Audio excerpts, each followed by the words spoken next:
আজকের গল্প বাদুর বিভীষিকা। কাহিনী সত্যজিৎ রায়। গল্প পাঠে আমি বিশ্বদীপ রায়। গল্প বাদুর বিভীষিকা। বাদুর জিনিসটা আমার মোটেই ধাতে সয় না। আমার ভবানীপুরের ফ্ল্যাটের ঘরে মাঝে মাঝে যখন সন্ধ্যের দিকে জানলার গড়াত দিয়ে নিঃশব্দে এক একটা চামচিকি ঢুকে পড়ে, তখন বাধ্য হয়েই আমাকে কাজ বন্ধ করে দিতে হয়। বিশেষত গ্রীষ্মকালে যখন পাখা ঘোরে, তখন যদি চামচিকি ঢুকে মাথার উপরে বাই বাই করে ঘুরতে থাকে, আমার খালি মনে হয় এই বুঝি ব্লেডের সঙ্গে ধাক্কা লেগে মাটিতে পড়ে ছটফট শুরু করবে। তখন যেন আমি একেবারে দিশেহারা বোধ করি। প্রায় ঘর থেকে বেরিয়ে যেতে হয়। আর আমার চাকর বিনোদকে বলি, ওটাকে তাড়াবার যা হোক একটা ব্যবস্থা করো। একবার তো বিনোদ আমার ব্যাডমিন্টনের র্যাকেটের এক বাড়িতে একটা চামচিকেকে মেরেই ফেলল। সত্যি বলতে কি, কেবলমাত্র যে অস্বস্তি হয় তা নয়, তার সঙ্গে কেমন যেন একটা আতঙ্কের ভাবও মেশানো থাকে। বাদুড়ের চেহারাটাই আমার বরদস্ত হয় না।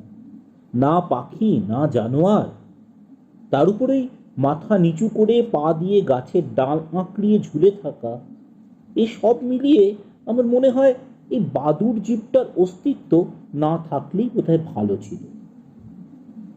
কলকাতায় আমার ঘরে চামচিকে এতবার ঢুকেছে যে আমার তো এক এক সময় মনে হয়েছে আমার উপর বুঝি জানোয়ারটার একটা পক্ষপাতিত্ব রয়েছে। কিন্তু তাই বলে এটা ভাবতে পারিনি যে সিউড়িতে এসে আমার বাসস্থানটিতে ঢুকে ঘরের কড়িকাঠের দিকে চেয়ে দেখব সেখানেও একটা বাদুড় ঝোলায়মান। এই যে রীতিমতো বাড়াবাড়ি। ওটাকে বিদায় না করতে পারলে তো আমার এই ঘরে থাকা চলে না। এই বাড়িটার খোঁজ আমি পাই আমার বাবার বন্ধু তিনকড়ি কাকার কাছ থেকে।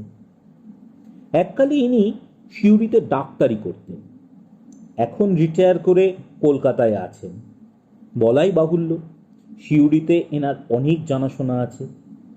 তাই আমার যখন দিন সাতেকের জন্য সিউড়িতে যাবার প্রয়োজন হলো, আমি তিনকড়ি কাকার কাছেই গেলাম। তিনি শুনে বললেন, সিউড়ি কেন? সিউড়ি কেন? কি করা হবে সেখানে? আমি বললাম যে বাংলাদেশে প্রাচীন পোড়া ইটের মন্দিরগুলো সম্বন্ধে আমি গবেষণা করছি। একটা বই লেখার ইচ্ছে আছে।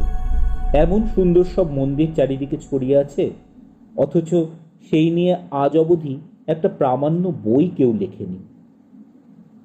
ও, তুমি তো আবার আর্টিস্ট, তোমার বুঝি ওদিকেই শখ? তা বেশ বেশ, কিন্তু শুধু সিউড়ি কেন, ওরকম মন্দির তো বীরভূমে অনেক রয়েছে। সুরুল, হেতেমপুর, দুবরাজপুর, ফুলবেড়া, বীরসিংহপুর, এসব জায়গাতেই তো ভালো ভালো মন্দির আছে।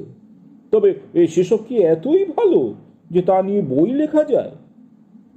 যাই হোক, তিনকড়ি কাকা একটা বাড়ির সন্ধান দিয়ে আমাকে বললেন, পুরনো বাড়িতে থাকতে তোমার আপত্তি নেই তো? আমার পেশেন্ট থাকতো ও বাড়িতে, এখন কলকাতায় চলে এসেছে। তবে যদ্দূর জানি দরোয়ান গোছের একটা লোক সেখানে দেখাশোনা করবার জন্য আছে। বেশ বড় বাড়ি, তোমার কোনো অসুবিধে হবে না, পয়সা করিও লাগবে না। কারণ পেশেন্টটিকে আমি একেবারে জমের হাত থেকে ছিনিয়ে এনেছিলাম, একবার নয় তিনবার।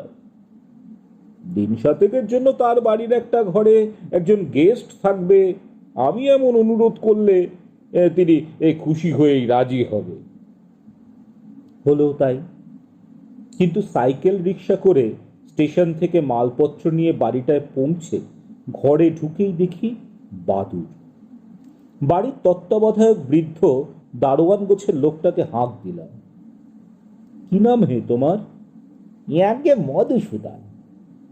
বেশ, তা মধুসূদন, ওই বাদুর বাবা যে কি বরাবরই এই ঘরে বসবাস করেন, নাকি আজ আমাকে অভ্যর্থনা করতে এসছে? মধুসূদন কড়িকাঠের দিকে চেয়ে মাথা চুলকিয়ে বলল, ইয়াকে তা তো খেয়াল করিনি বাবু, এ ঘরটা তো বন্ধই থাকে, আজ আপনি আসবেন বলে খোলা হলো। কিন্তু ইনি থাকলে তো আবার আমার থাকা মুশকিল। ও আপনি কিছু ভাববেন না বাবু, ও সন্ধে হলে আপনি চলে যাবে। তা না হয় গেল, কিন্তু কাল যে আবার ফিরে আসবে না, সেরকম একটা ব্যবস্থা তো করতে হবে। আর আসবেন? আর কি আসে, এ তো আর বাসা বাঁধেনি যে আসবে। রাত্রিবেলা কোন সময় ফস করে ঢুকে পড়েছে, দিনের বেলা তো চোখে দেখতে পায় না, তাই বেরুতে পারেনি। চাটা খেয়ে বাড়ির সামনে বারান্দাটায় একটা পুরনো বেতের চেয়ারে এসে বসলাম। বাড়িটা শহরের এক প্রান্তে, সামনে উত্তর দিকে কার যেন মস্ত আম বাগান। গুঁড়ির ফাঁক দিয়ে দূরে দিগন্ত বিস্তৃত ধান ক্ষেত দেখা যায়। পশ্চিম দিকে একটা বাঁশঝাড়ের উপর দিয়ে একটা গির্জার চূড়া দেখা যাচ্ছে। সিউড়ির এটি একটি বিখ্যাত প্রাচীন গির্জা। রোদটা পড়লে একটু ওদিকটায় ঘুরে আসবো বলে স্থির করলাম। কাল থেকে আবার কাজ শুরু করতে হবে। খোঁজ নিয়ে জেনেছি সিউড়ি এবং তার আশেপাশে 20-25 মাইলের মধ্যে অন্তত খান 30 পোড়াইটের মন্দির আছে। আমার সঙ্গে ক্যামেরা আছে এবং আছে অপর্যাপ্ত ফিল্ম। এসব মন্দিরের গায়ে প্রতিটি কারুকার্যের ছবি তুলে ফেলতে হবে। ইটের আয়ু আর কতদিন? এসব নষ্ট হয়ে গেলে বাংলাদেশ তার এক অমূল্য সম্পদ হারাবে।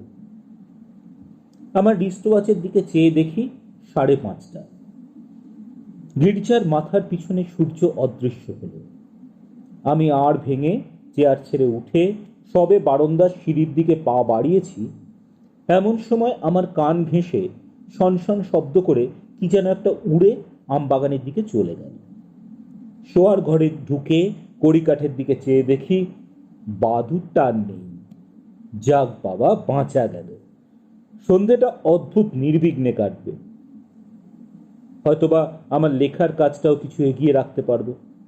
বর্ধমান, বাঁকুড়া আর 24 পরগনার মন্দিরগুলো এর আগেই আমার দেখা হয়ে গিয়েছিল। সেগুলো সম্পর্কে লেখার কাজটা সিউড়িতে থাকতে থাকতেই আরম্ভ করে দিলে ভালো হয়। রোদটা পড়তেই টর্চটা হাতে নিয়ে গির্জার দিকটায় বেরিয়ে পড়লাম।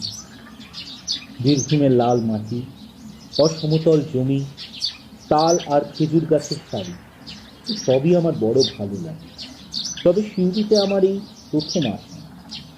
প্রাকৃতিক দৃশ্য উপভোগ করবার উদ্দেশ্যে যদিও আসিনি, তবুও এই সন্ধেটায় লাল গির্জার আশপাশটা ভারী মনোরম লাগলো।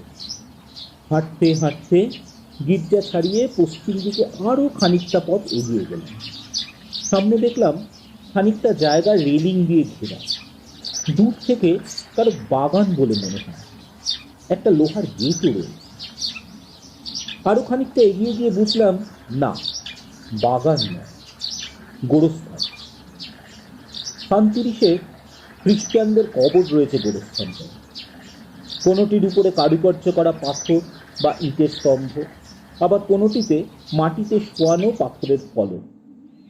এগুলো যে খুবই পুরনো তাতে কোনো সন্দেহ নেই। স্তম্ভগুলোতে ফাটলও ধরেছে, আবার ফাটলের মধ্যে এক একটাতে অশ্বত্থের চারাও গজিয়েছে। গেটটা খোলাই ছিল। ভিতরে ঢুকে ফলকের উপর অস্পষ্ট লেখাগুলো পড়ার চেষ্টা করলাম।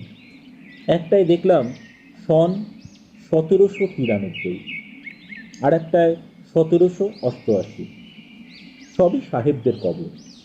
ইংরেজ রাজত্বের গোড়ায় ভারতবর্ষে এসে নানান মহামারীতে অধিকাংশেরই অল্প বয়সে মৃত্যু হয়েছে।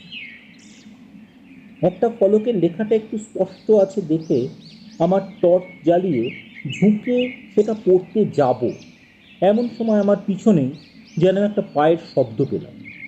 ঘুরে দেখি একটা মাঝবয়সী বেটে গোছের লোক 7-10 দূরে দাঁড়িয়ে আমারই দিকে হাসি হাসি মুখ করে চেয়ে আছে। লোকটার পরনে একটা কালো আলপাকার কোট, একটা ছাই রঙের পেন্টুলুন, আর হাতে একটা তালি দেওয়া ছাতা। আপনি এই বাদুর জিনিসটা বিশেষ পছন্দ করেন না, তাই না? ভদ্রলোকের কথায় চমকে উঠলাম। এটা সে জানলো কেমন করে? আমার বিস্ময় দেখে ভদ্রলোক হেসে বললেন, ভাবছেন কি করে জানলুম? খুবই সোজা। আপনি যখন আপনার বাড়ির দারোয়ানটিকে আমার ঘরের বাদুরটাকে তাড়িয়ে দেওয়ার কথা বলছিলেন, তখন আমি কাছাকাছি ছিলাম। ও, তাই বলুন। ভদ্রলোক এইবার আমাকে নমস্কার করলেন। আমার নাম জগদীশ পার্সিভেল মুখার্জি। আমাদের 4 পুরুষের বাস এই সিউড়িতে। খ্রিস্টান তো, তাই সন্ধ্যের দিকটায় এই গির্জা গোরস্থানের আশপাশটায় ঘুরতে বেশ ভালো লাগে।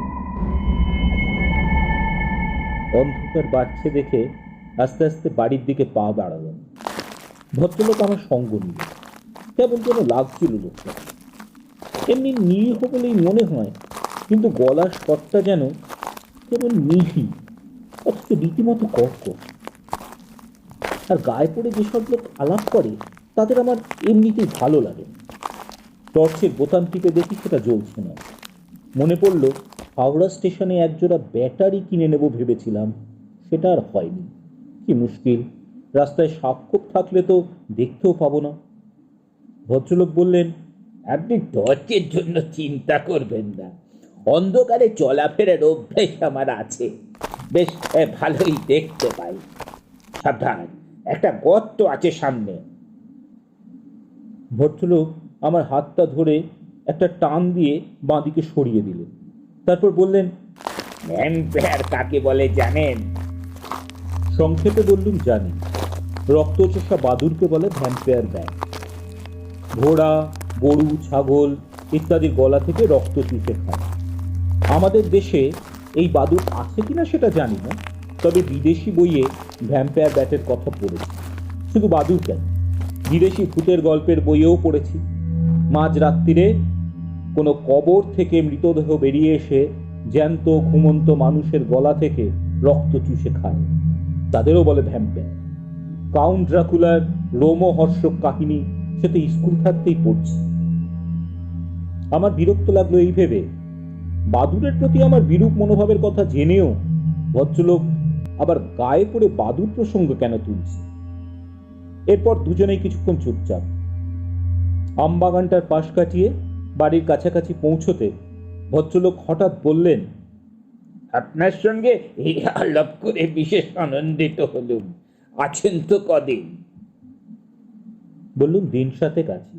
বেশ বেশ, তাহলে তো দেখা হবে। তারপর গোরস্থানের দিকটায় আঙ্গুল দেখিয়ে বলল, সন্ধ্যের দিকটায় ওদিক পানি এলেই আমার দেখা পাবেন। আমার এই বাপ পিতামহর কবর ওখানেই আছে কিনা, কাল আসবেন, দেখিয়ে দেব। মনে মনে বললাম, তোমার সঙ্গে যত কম দেখা হয় ততই ভালো। বাদুরের উৎপাত যেমন অসহ্য, বাদুর সম্পর্কের আলোচনাও তেমন অতৃপ্তিকর। অনেক অন্য বিষয়ে চিন্তা করার আছে। বারান্দায় সিঁড়ি দিয়ে ওঠার সময় পিছন ফিরে দেখলুম ভদ্রলোক অন্ধকার আমবাগানটার ভিতরে অদৃশ্য হয়ে গেলেন। বনের পিছনের ধান ক্ষেতের দিক থেকে তখন শিয়ালের কোরাস আরম্ভ হয়ে গেছে। আশ্বিন মাস, তাও যেন তেমন গুমোট পড়ে রয়েছে।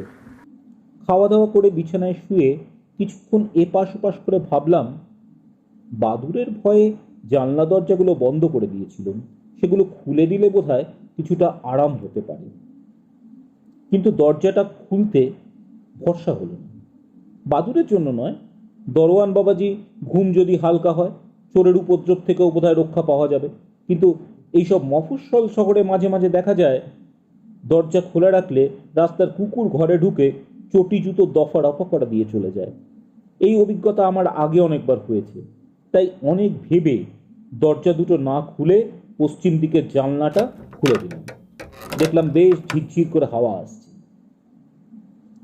ক্লান্ত থাকায় ঘুম আসতে বেশি সময় লাগলো না। ঘুমের মধ্যে স্বপ্ন দেখলুম জানলার বরাদে মুখ লাগিয়ে সন্ধেবেলা সেই ভদ্রলোকটি আমার দিকে চেয়ে চেয়ে হাসছে। তার চোখ দুটো জলজল করছে, তার দাঁতগুলো কেমন যেন সরু সরু আর ধারালো। তারপর দেখলুম ভদ্রলোক 2 পা পিছিয়ে গিয়ে হাত দুটোকে উঁচু করে এক লাফ দিয়ে গড়াত ভেদ করে ঘরের মধ্যে এসে পড়ল। ভদ্রলোকের পায়ের শব্দেই যেন আমার ঘুমটা ভেঙে গেল। চোখ মেলে দেখি ভোর হয়ে গেছে। কি বিদঘুটে স্বপ্ন রে বাবা। বিছানা ছেড়ে উঠে মধুসূদনকে একটা হাঁক দিয়ে বললুম চা দিয়ে যেতে।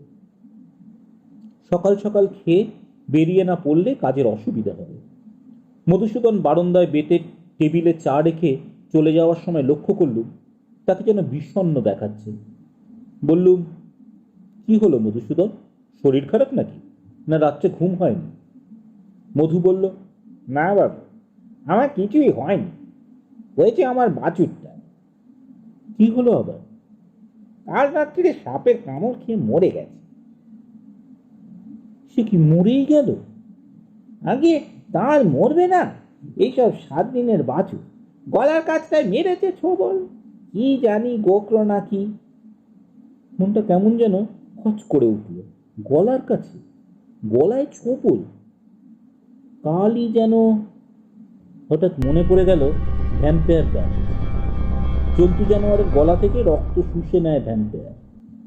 কিন্তু পরক্ষণেই মনে হলো সাপের ছোবলে বাছুর মরবে, এতে আশ্চর্যের কি আছে? আর বাছুর যদি রাত্রে শুয়ে থাকে তাহলে গলায় ছোবল লাগাটা তো কোনো অস্বাভাবিক ব্যাপার নয়। আমি মিছিমিছি দুটো জিনিসের মধ্যে একটা সংযোগ স্থাপনের চেষ্টা করছি।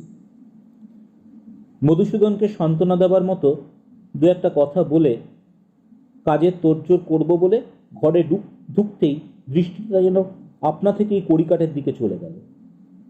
কালকে সেই বাদুকটা আবার কখন জানি তার জায়গায় এসে আশ্রয় নিয়েছে। ওই জানলাটা খোলাতে এই কাজটা হয়েছে। ভুলটা আমারই। মনে মনে স্থির করলুম আজ রাত্রে যত গুমোটি হোক না কেন দরজা জানলা সব বন্ধ করে রেখে দেব। সারাদিন মন্দির দেখে বেশ আনন্দেই কাটল। অষ্টাদশ ও ঊনবিংশ শতাব্দীর এই পোড়া ইটের মন্দিরের গায়ে কাজ থেকে সত্যি স্তম্ভিত হতে হয়। হেতমপুর থেকে বাসে করে ফিরে সিউড়ি এসে যখন পৌঁছলুম তখন 4:30। বাড়ি ফেরার পথে ছিল গোরস্থানের পাশ দিয়ে। সারাদিনের কাজের মধ্যে কালকে সেই ভদ্রলোকটার কথা প্রায় ভুলেই গেছিলাম। তাই গোরস্থানের বাইরে সজনে গাছটার নিচে হঠাৎ তাকে দেখে কেমন যেন চমকে উঠলাম। পরবর্তী মনে হলো লোকটাকে না দেখতে পাওয়ার ভান করে এড়িয়ে যেতে পারলে খুব সুবিধা হয়। কিন্তু সে আর হবার জো নেই। মাথা হেঁট করে হাঁটা স্পিড যেই বাড়িয়েছি অমনি ভদ্রলোক লাফাতে লাফাতে এগিয়ে এসে আমার হাতটা ধরে ফেললেন। রাত্রিরে ঘুম হয়েছিল ভালো? আমি সংক্ষেপে হ্যাঁ বলে এগোতে আরম্ভ করলাম, কিন্তু দেখলুম আজও ভদ্রলোক আমার সঙ্গ ছাড়ছে না। আমার দ্রুত পদক্ষেপের সঙ্গে পা মিলিয়ে হাঁটতে হাঁটতে বললেন, আমার আবার কি বাতিক জানেন, রাত্রে আমি একদম ঘুমোতে পারি না। ওই দিনের বেলাটা কষিয়ে ঘুম দিই, আর সন্ধ্যে থেকে সারা রাতটা এই এদিক ওদিক বেড়াই। এই আর কি, এই ঘোরায় যে কি আনন্দ তা আপনাকে কি করে বোঝাবো। এই গোরস্থানের ভিতরে এবং আশপাশে এই কত দেখবার কত শুনবার জিনিস আছে তা আপনি জানেন? দেখে এরা সব মাটির তলায় কাঠের বাক্সের মধ্যে এবার বছরের পর বছর অবস্থান করে কাটিয়ে দিচ্ছে। এদের অতৃপ্ত বাসনার কথা কি আপনি জানেন? এরা কি কেউ এইভাবে বন্দি থাকতে চায়? কেউ চায় না। সকলেই মনে মনে ভাবে কতবার যদি বেরিয়ে আসতে পারি। কিন্তু মুশকিল হলো কি জানে, ওই বেরোনোর রহস্যটাই সকলের জানা নেই। সেই শোকে তারা কেউ কাঁদে, কেউ ঘুমায়, কেউ ঘন ঘন দীর্ঘ নিঃশ্বাস ফেলে। আজ রাত্রিরে যখন চারিদিকে নিস্তব্ধ হয়ে যায়, শিয়াল যখন ঘুমিয়ে পড়ে, ঝুঁঝি পোকা যখন দেখে দেখে ক্লান্ত হয়ে যায়, তখন যাদের শ্রবণ শক্তি খুব তীক্ষ্ণ, এই যেমন আমার, এইসব মাটির নিচে গাছের বাক্সে বন্ধে প্রাণীদের শোকোচ্ছ্বাস শুনতে পায়। অবশ্যই ওই যা বললাম, কান খুব ভালো হওয়া চাই। আমার চোখ কান দুটোই খুব ভালো কিনা ঠিক বাদুড়ের মতো। মনে মনে ভাবলুম মধুসূদনকে এই লোকটার কথা জিজ্ঞেস করতেই হবে। একে জিজ্ঞেস করে সঠিক উত্তর পাওয়া যাবে বলে ভরসা হয় না। কতদিনের বাসিন্দা ইনি, কি করেন ভদ্রলোক, কোথায় এর বাড়ি? আমার পিছনে হাঁটতে হাঁটতে ভদ্রলোক বলে চললেন, আমি সকলের সঙ্গে বিশেষ একটা এগিয়ে এসে আলাপ করি না, বুঝলেন, কিন্তু আপনার সঙ্গে করলাম। আশা করি যে এই কটা দিন আছেন আপনার সঙ্গ থেকে আমাকে বঞ্চিত করবেন না। আমি এবার রাগ সামলাতে পারলাম না। হাঁটা থামিয়ে লোকটার দিকে ঘুরে বললুম, দেখুন মশাই, আমি 7 দিনের জন্য এখানে এসেছি। বিস্তর কাজ রয়েছে আমার। আপনাকে সঙ্গ দেওয়ার সুযোগ হবে বলে সেটা আমার মনে হচ্ছে না। ভদ্রলোক যেন প্রথমটা আমার কথা শুনে একটু মুষড়ে পড়লেন। তারপর মৃদু অথচ বেশ দৃঢ় কণ্ঠে ঈষৎ হাসি মাখিয়ে বললেন, আপনি আমার সঙ্গ না দিলেও আমি তো আপনাকে সঙ্গ দিতে পারি। আর আপনি যে সময় কাজ করবেন, অর্থাৎ দিনের বেলা, আমি সেই সময়টার কথা বলেছিলাম। আর বৃথা সময় নষ্ট করে লাভ নেই। সংক্ষেপে নমস্কার বলে আমি বাড়ির দিকে পা চালালুম। রাত্রে খাবার সময় মধুসূদনকে লোকটার কথা জিজ্ঞাসা করলাম। মধু মাথা চুলকে বলল, আজকে জগদীশ মুখুজ্জি বলে কাউকে। তারপর একটু ভেবে বলল, ও হ্যাঁ, দাঁড়ান দাঁড়ান, বেটে কাটা মানুষ, কোটটান চুলির পরে, গায়ের রং ময়লা। হ্যাঁ হ্যাঁ। ও আরে, তার তো বাবু মাথা কাটা। সে হাসপাতালে ছিল কিছুদিন আগে অবধি। তবে এখন শুনছি তার নাকি ব্যায়ামও সেরে গেছে। তাকে চিনলেন কি করে বাবু?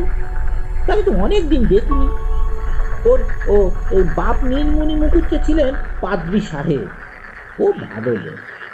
তবে তিনিও শুনেছিলেন মাতার ব্যায়ামতেই মারা গিয়েছিলেন। আমি আর কথা বাড়ালাম না। কেবল বাদুরটার কথা সকালে বলা হয়নি সেটা বললাম, অবশ্যই দোষটা আমারই। জানলাটা খুলে দিয়েছিলাম। ওটার যে মাঝের গারদটা নেই সেটা আমার খেয়াল ছিল না। মধু বলল, এক কাজ করবো বাবু, ও কাল ওই ফাঁকটা বন্ধ করে দেবো। আজকে রাতটা বরং জানলাটা ভেজানোই থাক। সারাদিন মন্দির নিয়ে যেসব কাজ করেছি, রাত্রে খাতা খুলে সেগুলো সম্বন্ধে এক প্রস্ত লিখে ফেললাম। ক্যামেরায় আর ফিল্ম ছিল না।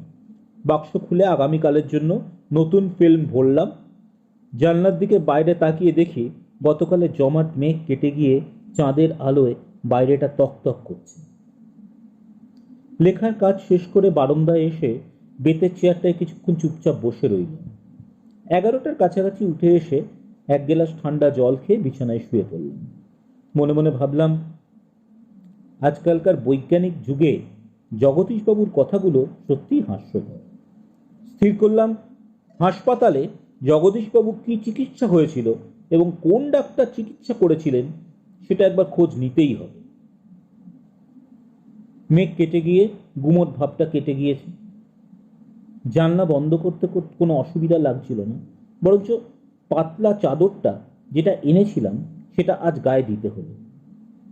চোখ বোঝার অল্পক্ষণের মধ্যেই বোধহয় ঘুমিয়ে পড়েছিলাম। কটার সময় যে ঘুমটা ভাঙলো ঠিক জানি না, আর কেনই বা ভাঙলো সেটাও ঠিক বুঝতে পারলাম না। তারপর হঠাৎ পূব দিকের দেওয়ালে একটা চতুষ্কোণ চাঁদের আলো দেখেই বুকের ভিতরটা ধরাস করে উঠল। জানলাটা কখন জানি খুলে গেছে। সেই জানলা দিয়ে চাঁদের আলো এসে দেওয়ালে পড়েছে। তারপর দেখলাম চতুষ্কোণ আলোটার উপর দিয়ে কিসের জানি একটা ছায়া বারবার ঘুরে ঘুরে যাচ্ছে।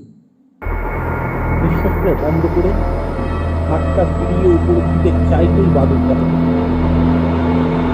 আমার হাতের ঠিক উপরে বাদুরটা বন বন করে চরকি পাক ঘুরছে এবং ঘুরতে ঘুরতে ক্রমশ নিচে আমার দিকে নামছে।